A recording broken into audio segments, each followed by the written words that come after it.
Good morning, everyone. Welcome, Nick and Ron, to UOBAM's mid-year event. And Ron, thank you for coming over all the way from the US to join us. We're here to discuss where and why and how Asia fits into a global portfolio.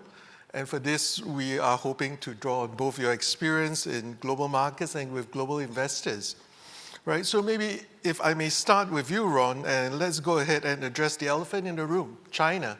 Right, the country had structural problems with its property market, aging population, government policies that's been hostile, and geopolitical tension with the West.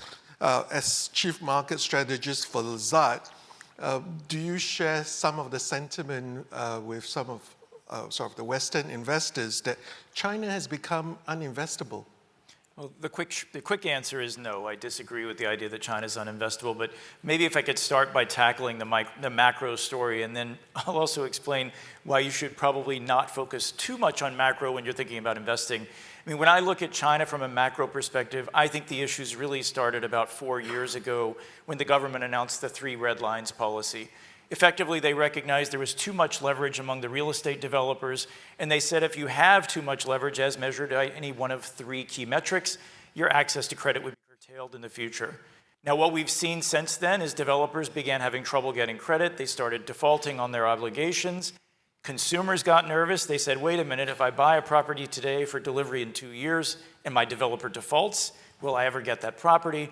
And what we've seen over the last 4 years is out of the top 100 property developers in China, 85% of the privately owned developers are in default and 13% of the SOEs are in default.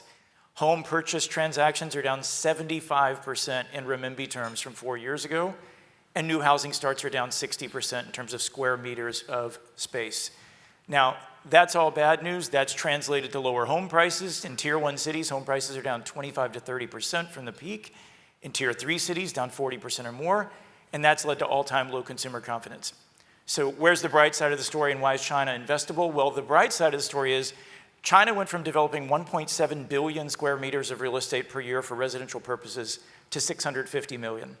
Based on the analysis we've done, we believe that's a sustainable level of demand versus a very elevated level of supply in prior years. And that says to me over the next 2 years, deliveries of new housing units are going to be down 60%. That should put a floor under house prices, should start raising consumer confidence, and the story should get a lot better. And we've had dozens of government stimulus announcements trying to basically improve economic demand, including just before we walked on this stage, a Bloomberg headline saying the government's considering having local governments buy millions of excess housing units to try to put a floor under property. Now, having said all of that, is China investable? It's an $18 trillion economy. And if you look at GDP over the last 16 years, China's GDP is up 400%. If you bought the MSCI China, you lost money. So if you're gauging your investments purely by GDP, as Tony said before, we don't invest in GDP in this room, we invest in companies. I would caution you, don't get too caught up in the negativity around macro headlines. Focus on which company you want to own, the value of their assets, their long-term franchise, and the valuation you're paying. And I think that's where you'll find investable features. Just recognize China might be the most complicated market in the world because you have geopolitical considerations and domestic regulatory ones as well. Great. Thanks, John. So over to you, Nick. What do you think? I mean, you're based in Asia for Wellington. Do you think one can invest in Asia while ignoring China or avoiding China? I'm going to say both no and yes. And what I mean by that is China is such a large economy, particularly in the region, that its gravity sort of dominates many things. So it's very hard to have a view on many economies across Asia if you don't also incorporate what will happen to China. So the first thing is you can have no Chinese equity exposure in your portfolio, but you can't have no China exposure. You're going to get it just given the way the supply chains work. So that's the first answer. The second one, and Ron made a good point here about you don't invest in GDP. Tony made the same point earlier. We can all sit here and talk about concerns about where China is and what's the growth outlook. But for many, many investment, that does not matter.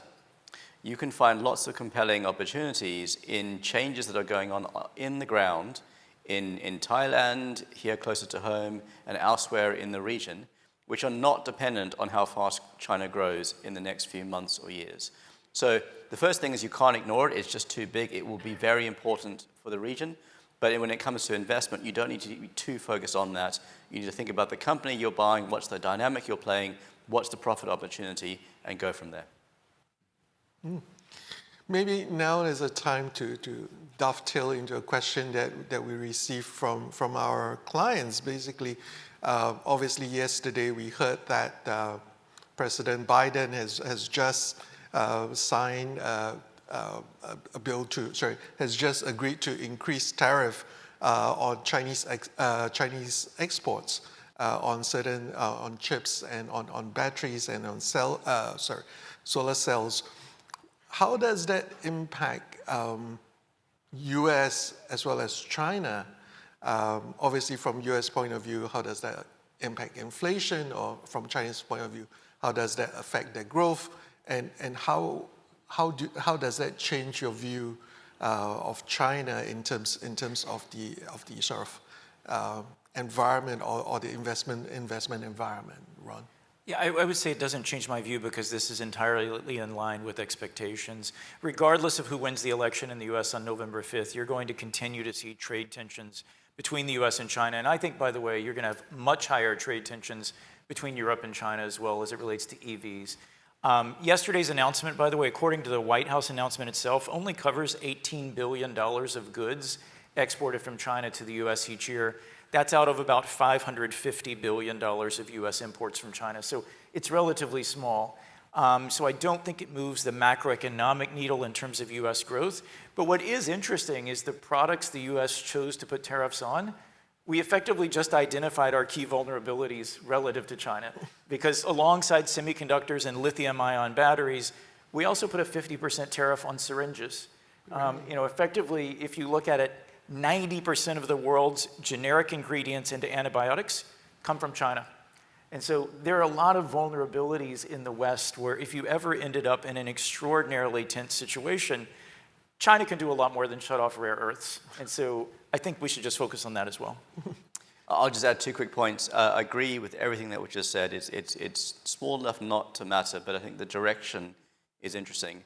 In Tony's presentation he gave just before, he highlighted a point which you'll hear from everyone, which is a large part of what our outlook is for the next few months, for the year, 2 years, is dependent on what happens to interest rates. Do they cut interest rates?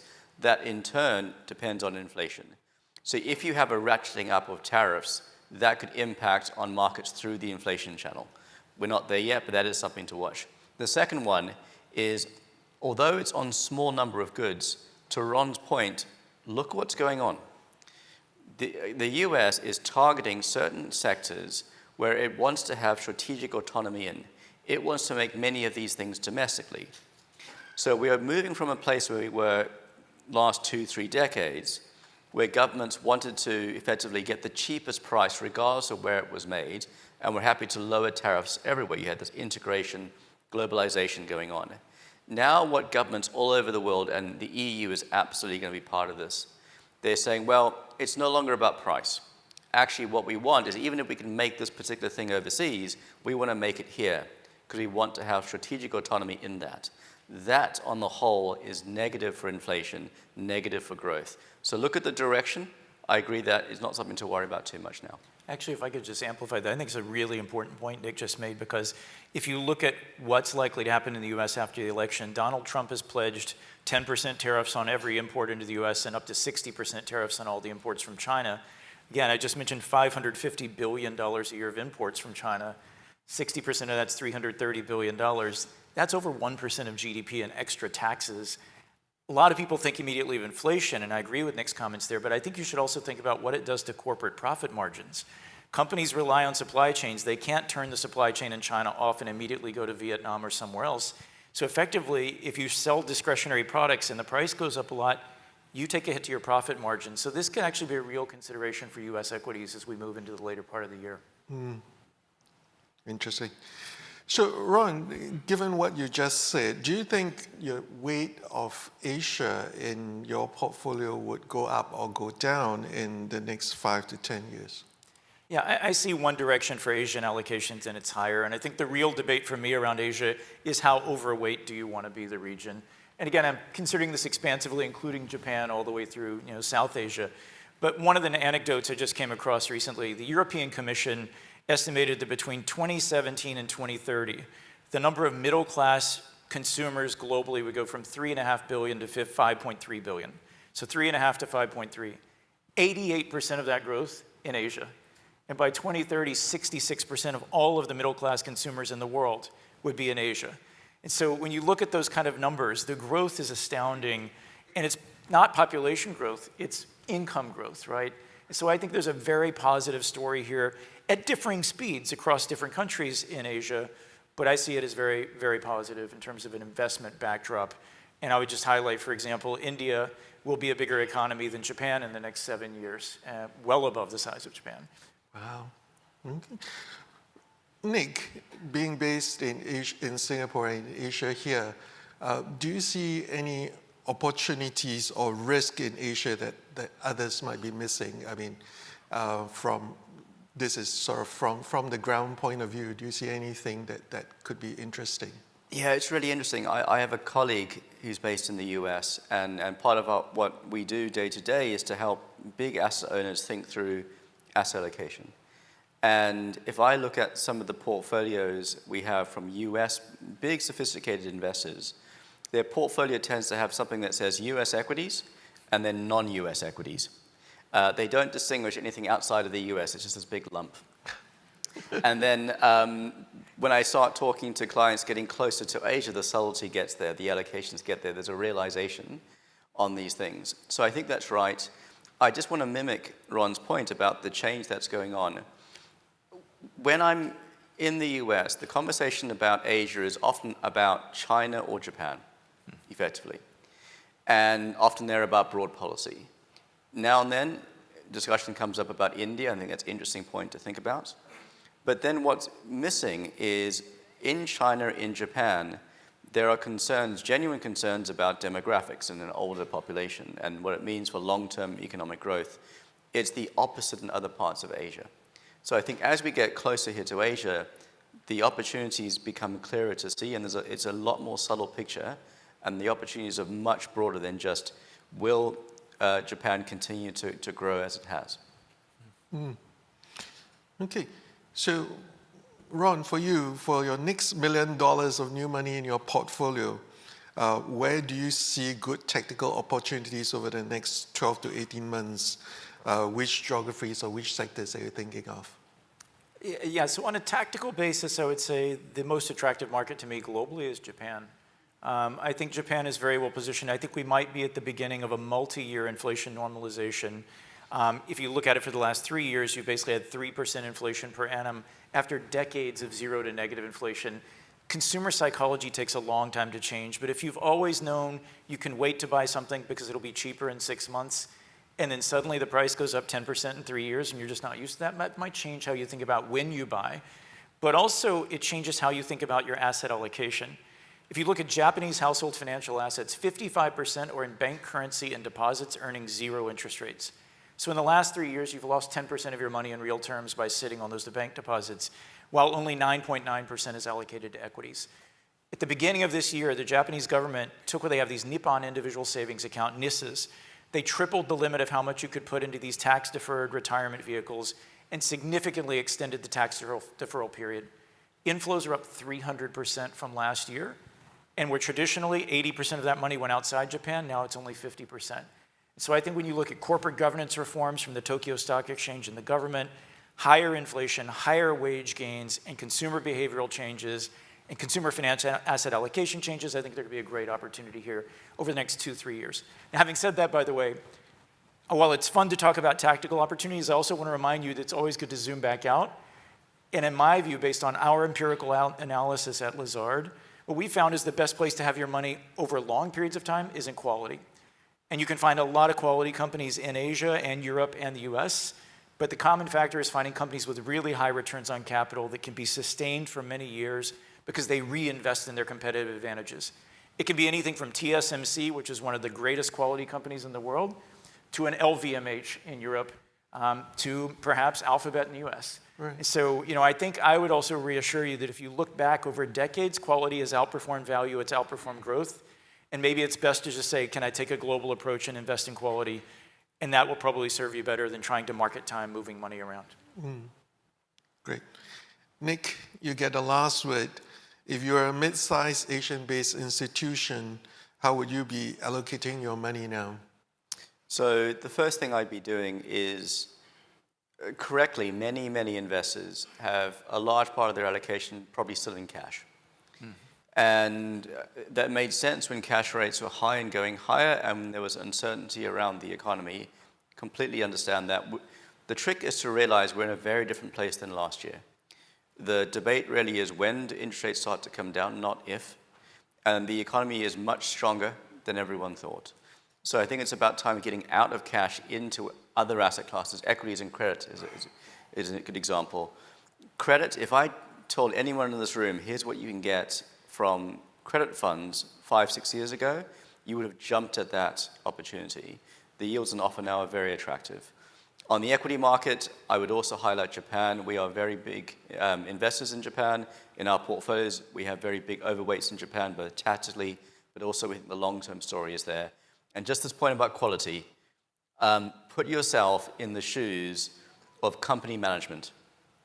You've now run a company, and for the last 10 years, you've had two truths. The first truth is that China was going to grow very strongly year on year. And the second truth is that money was free. You could borrow whatever you wanted. Those two truths are no longer there. China's growth has slowed and is likely uncertain, and it now costs real money to borrow. So now it's much tougher to run a firm, which means that when you invest, you really need to have really good quality management, really do your work on who you're giving money to, because if they get that wrong, they can't borrow their way out, they can't grow their way out, they have to run it properly. So quality is also something to think about. Great. Okay, we have some questions from the floor. If I may address this to you, Ron. Basically, I mean, if you think of it in the last decade, the only way to outperform is really invest in the US, right? I mean, all you need to do is overweight US, and you've done great. Why even bother to think about the rest of the world, right? As Nick mentioned, for US investors, it's US and the other lump. Why even bother to think outside of the US? Well, just to be fair, you can get non-US exposure through US equities. The S&P 500 generates around 35% of its revenue outside the US. But it's amazing when you start peeling back the onion. I think something on the order of 2 to 3% of the revenue is China, right, even though China is something on the order of 20% of the global economy. So you don't get a global portfolio. I do think you get some great engines of growth. But what you do not get is a pure play benefiting from the growth in Asia that we just talked about earlier, that booming middle class. Yes, there will be some American companies that will do very well. As you have an expanding middle class, arguably Apple will sell more handsets and Google will sell more ads. But there are so many other companies you can own in the emerging markets in Asia that I think you want to be invested there. And you want to be invested, again, I think maybe the best way to approach this is dedicated allocations to global emerging markets or even EM Asia, married up with a global portfolio that can tap into those companies globally that can leverage all of these trends. So I appreciate the comment, but one last comment on that. It's easy after markets have outperformed to think you should just own that market, but I would remind you, I looked back at the stats yesterday, emerging markets, this is broad global emerging markets, including LATAM, et cetera. From 2002 to 2007, they were up 45% per year, while the S&P went up 13% per year. Right. It's just the next 16 years, emerging markets went up 1% a year, while the S&P went up 9.5%. That cannot persist forever. And I do think the fundamental foundation for growth and profit growth has improved materially in emerging markets, and more specifically emerging market Asia, relative to the US and Europe over the last 5 years. And I think this is a great time to be allocating more there. Great. I mean, this is mean reversion, right? Buy while it's still cheap. Okay, Nick, maybe question to you. We've been talking about China and Japan. How about India? I mean, is the Indian market really sustainable, or is it just a temporary benefiting from Russian oil and the conflict in Russia and Ukraine? So a somewhat provocative question, but I think there's something there, right? Because if you think about what's going on in India, you've got the demographics are very different from China. The macro reform is very different from what you're seeing in China. So you've got the demographics in your favor, you've got an improving macro picture, you've got an improving governance. And then your last point is important though, because yes, it was a beneficiary perhaps of Russian energy, Russian oil, but that's kind of the key point in that one of the main aspects we should focus on in the next few years is the impact of geopolitics on investing. It's waking up one day and the US has slapped tariffs on one of your investments.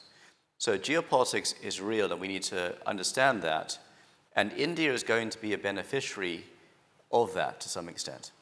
And if you think about China and the US as somehow trying to detangle themselves, China, both in terms of mindset, but also in certain parts of the global economy, sits apart from that. So I think India is a beneficiary of both its underlying economy, which is getting better, much more improving infrastructure and policy and frankly politics, and also that it is in a world that is fragmenting, it is a beneficiary of that world which is getting hairier and scarier. Okay.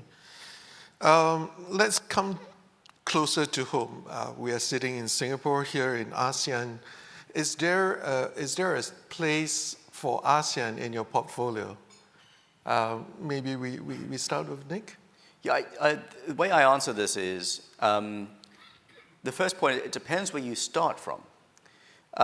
Because, and Ron has a good point on this one as well, which is, if we look at US investors, many of them have a huge allocation to US assets. If I go and speak to French investors, they have an allocation to French assets, and so on. And there's a reason for that. Partly it's familiarity, which makes sense. If you know what's going on your doorstep, you can exploit that and invest in that. But it's also a case that if your liabilities, if your worries are in French, in France, you should have French exposure to that. So I think it partly depends on where you're based. The second thing I'd say is, if you're sitting in the US, it's just hard to get a feel for what's going on in ASEAN. To many investors, and it's not just the US, it's true in Europe as well, Asia is largely China and Japan, is the discussion. And it never moves beyond that. And there's a huge then advantage if you are able to move beyond that and have the investment discussion because you're based here on what others are missing. Ron, for you? No, I would echo that. I think there is an informational advantage if you're locally based. There is a liability profile matching that makes sense. My only cautionary note there would be, if you try to keep slicing your investable universe into smaller and smaller pieces, you probably get suboptimal outcomes. For example, if you said, I want an allocation to European equities, how many tech companies does a portfolio manager have to choose from in Europe that are truly desirable tech companies? Okay, they can own ASML. And I'm running low on the list now. So there are some other tech companies, but when you narrow someone's aperture so much, I think you create suboptimal performance patterns. So I would say probably better off to have a pan-Asia approach. Again, maybe you might have something specific to ASEAN if you're based here and have more expertise, but I tend to be more positively inclined toward global allocations or regional allocations. Great. Well, we've come to the end of the time allocated to us. Thank you very much, Ron, and thank you very much, Nick. And thank you, everyone, for being such a great audience. Thank you.